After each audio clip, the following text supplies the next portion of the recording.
दुनिया का सबसे पुरस्कून इंसान बनना चाहते हैं तो उन बातों पर अमल करें। 1.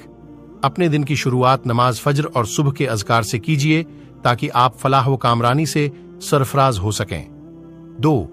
बराबर इस्तिग़फ़ार करते रहें ताकि शैतान आपसे मुकम्मल मायूस हो जाए। 3. दुआ करना कभी ना छोड़ें क्योंकि यही नजात रात का रास्ता है। 4. याद रखिए, आपकी जबान से निकलने वाले हर लफ्ज को फरिश्ते लिख रहे हैं। 5. हमेशा अच्छी उम्मीद रखें अगरचे आप कितने ही मुश्किल हालात से दौचार हों। 6. अंगलियों की खूबसूरती उसके जरिए तस्बीह करने में है। 7. दूसरा कलमा जब गमों का हुजूम हो और मुश्किलात की आमद हो कसरत से पढ़ें। 8. गरीबों और मुस्कीनों पर खर्च करके इनसे दुआएं और मोहब्बतें हासिल करें। 9. कुछ बोलने से पहले सोचें क्योंकि अल्फाज भी कातिल होते हैं। 10. मजलूम की बद दुआ और महरूम के आंसू से बच्चों। 11.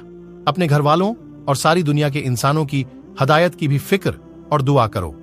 12. आप खुद अपने घर वालों को सही रास्ते पर रखने का जरिया बने।